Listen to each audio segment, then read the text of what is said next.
En Radio Intereconomía, la entrevista capital con Susana Criado.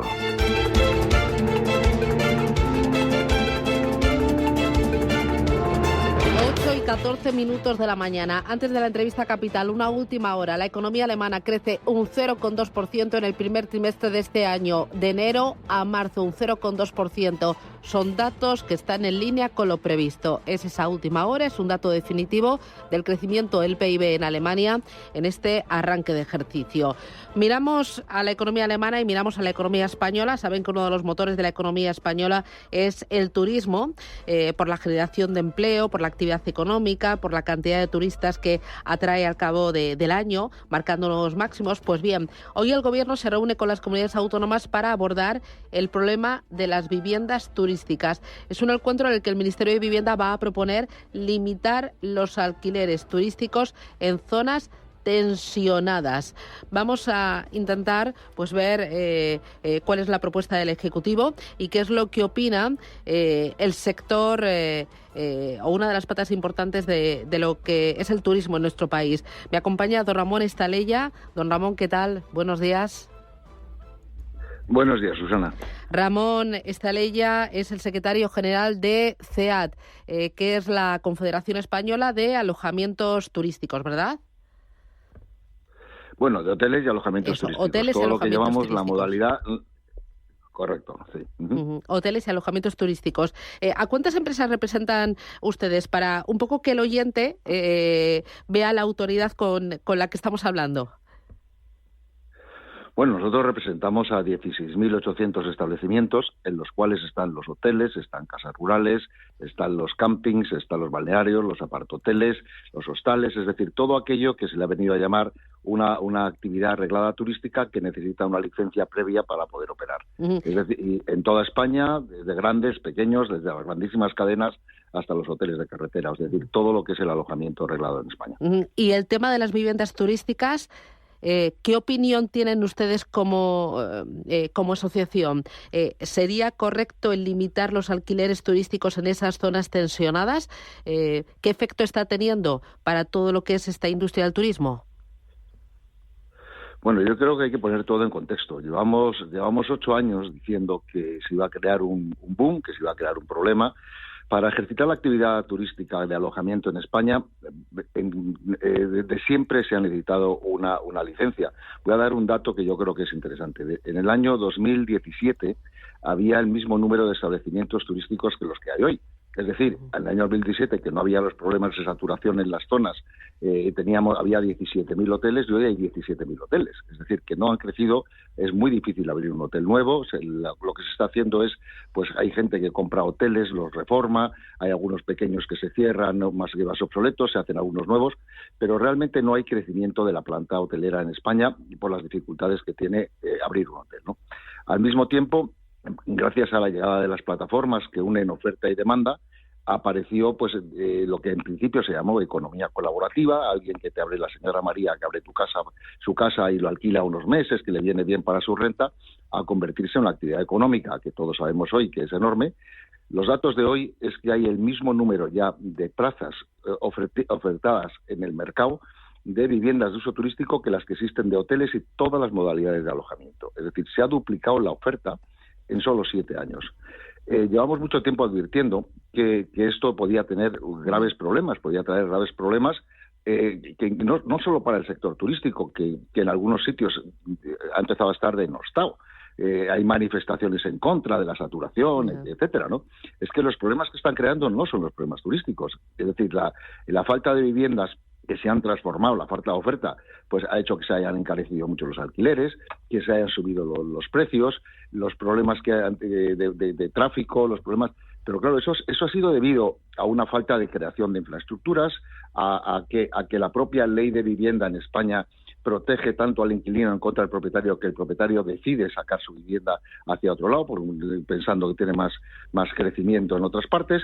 Al final esto ha explotado en muchas zonas, pero no creemos que la medida sea simplemente la limitación en sí, prohibir. Vamos a ver, lo que hay que hacer es regular, lo que hay que hacer es llegar a unos niveles de calidad.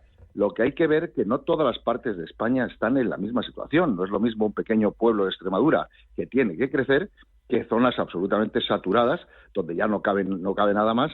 Y voy a poner otro ejemplo. En Canarias, desde que se ha anunciado que se va a hacer una normativa autonómica, han crecido casi 4.000 viviendas, han pedido una declaración responsable para ser convertidas en viviendas de uso turístico.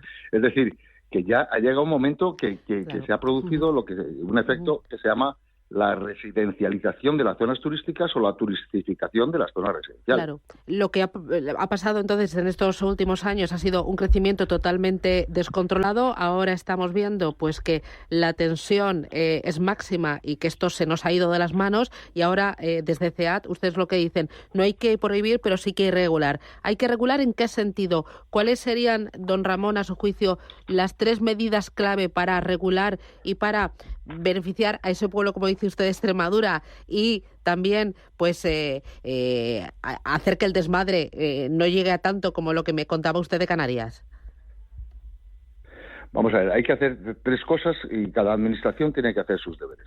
La administración del Estado lo que tiene que hacer dentro de sus competencias es declararlo una actividad económica y hacer una ley de viviendas turísticas, igual que existe una ley que nos regula todo el resto de alojamientos hoteleros, ¿no? En segundo lugar, las comunidades autónomas tienen que ir a lo que son sus competencias, que es tipificar cómo debe ser una vivienda turística, qué es lo que debe cumplir, como nos pasa a todo el resto de actividades. Y después los ayuntamientos tendrán que determinar en qué zonas se conceden licencias y en qué zonas no se conceden licencias. De forma que eso lo que tiene que ver, sobre todo pensando en los ciudadanos y con los ciudadanos interviniendo, porque si vemos los problemas que está habiendo en el Albaicín, o los problemas que está habiendo en Sevilla, o los problemas que está habiendo en Bermeo, o los que está habiendo en la playa del Inglés, lo que tienen que ser es los residentes, aquellos que también intervengan. Porque lo que no puede ser es hacer un café para todos, porque cada zona es distinta y tiene diferentes niveles de saturación de infraestructuras y de necesidad. ¿Y usted ve al Gobierno, a las comunidades autónomas y a los ayuntamientos con la intención, la voluntad y la valentía de actuar en esa dirección? Hasta hoy no lo han tenido. Daba muchos votos, parecía que daba crecimiento. Nuestra propia Administración Central del Estado sigue contando cabezas, récord, 80 millones, 90 millones, viene más gente. Si el problema no es que venga más gente, hay que repartirse mejor durante más meses del año, y lo que no hay que seguir es contando cabezas, sino lo que aportan y sobre todo la convivencia con los residentes. Hemos pasado de la época del crecimiento a la consolidación, a después a pensar que cuando hablamos tanto de la manida sostenibilidad, que la sostenibilidad no solamente es económica o medioambiental, también es social. Y el problema que tenemos es que cuando hoy un trabajador y hoy no encuentra un sitio para vivir en Ibiza, pero tampoco un profesor o un policía nacional, ¿no? Y se encuentra que toda la oferta de viviendas que había pues está ocupada por viviendas de uso turístico y que no se construye vivienda nueva, al final eso explota, y es lo que llevamos advirtiendo muchos años que iba a pasar, no nos han hecho caso. Al final ha pasado y ahora parece que lo que hay que hacer es prohibir cosas, ¿sabes? Lo que hay que hacer es regular y regularlas bien y dejar que el mercado actúe. El otro día la alcaldesa de Valencia decía que hasta que se regule el tema de los apartamentos turísticos tenía sentido el aplicar una moratoria. ¿Usted esto cómo lo ve? Yo creo que es la única solución. Hay que hacer una moratoria y además hay que dar un periodo transitorio en el cual aquellas que ya tengan aprobadas, que cumplan hay que marcarles los requisitos que tienen que cumplir, y después, las que no cumplan, y sobre todo en las zonas. Es que ha pasado en Palma de Mallorca, en el propio Palma, no se concede una licencia desde hace mucho tiempo. Bueno, y la gente tiene que entender que lo que no puede hacer es convivir. Si los vecinos de un inmueble no quieren convivir con viviendas de uso turístico, cuando ellos compraron aquello era residencial. O sea, es que la actividad económica, el problema que tenemos es que a nadie se le ocurre hacer un almacén de pirotecnia en el tercero C de un edificio, ¿no? Si los vecinos no quieren actividad económica, oficinas o dentistas, lo pueden hacer.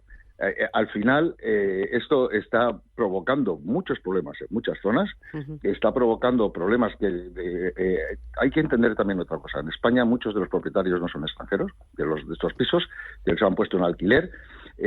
No hay información suficiente. Los hoteleros, por ejemplo, estamos dando información de seguridad a las fuerzas de seguridad del Estado de quién se aloja. Más de la mitad de las personas que hoy se alojan no se alojan ya en hoteles, no hay información de quién se queda. Todo esto es un descontrol que la culpa es de las tres administraciones, desde luego, ayuntamientos, Claro. comunidades autónomas y desde luego la Administración Central del Estado. Y todo esto podría matar o dañar gravemente a la gallina de los huevos de oro de la economía española. Se lo digo porque ayer también don Antonio Catalán decía que España no puede aguantar 15 millones de turistas más. Decía que nuestro país ya está suficientemente masificado. ¿Lo comparte? Bueno, no del todo. Yo no del todo. Me recuerda un poco lo de los bares cuando está todo el mundo en la puerta y dice el camarero, pasen al fondo que hay sitio, ¿no? O al cura ese que dice que no sea, que adelante hay sitio. Es decir, en España caben más personas en otros sitios. Es decir, tenemos un problema de estacionalidad.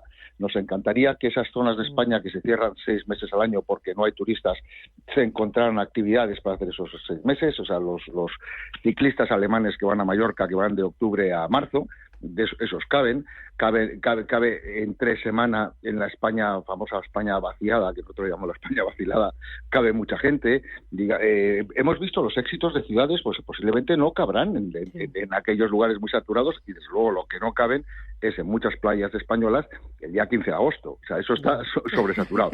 Pero yo acabo de estar, ayer he estado en Asturias, que estaba maravilloso, bueno, y era una delicia pasearse por muchos lugares asturianos. ¿Cabe más gente en esa época? En esta época sí. ¿Cabe más gente en agosto? Seguramente no. Ya que me he mencionado agosto, la temporada de verano, porque ya tendrán datos de reservas, se va a presentar muy buena, se van a batir récords. Bueno, es que para nosotros no es récord. Todo parece indicar que España sigue de moda y que muchos de los problemas que los españoles vemos, pues desde fuera no se ven tanto, pero ya me está preocupando estas manifestaciones. Pues la última manifestación importante que hemos tenido, pues aparecieron ya 15 medios alemanes y británicos preguntando que si efectivamente no queríamos turistas. ¿Y sabe cuál es el problema más grande? Es que muchos se están montando campañas contra España por destinos competidores, porque fuera de España nos envidian como somos. Somos el primer destino turístico del mundo, el número 1 en competitividad, el más deseado, los dicen todos los datos que nos está diciendo Internet, y el problema está en que hay otros que están gastando mucho dinero para intentar desviar esos flujos turísticos hacia sus países, ¿no? Yo creo que tenemos que hacer una reflexión serena, discreta en nuestro país, saber qué queremos en cada una de las partes y llegar a esos consensos, sociedad civil, administraciones públicas y desde luego que siga siendo el motor de muchos pueblos de España. Muy bien, pues don Ramón Estalella, secretario general de CEAT, la Confederación Española de Hoteles y Alojamientos Turísticos. Un placer, gracias por sus palabras. Un abrazo fuerte. Muchas gracias. Da un gusto, gracias, un abrazo.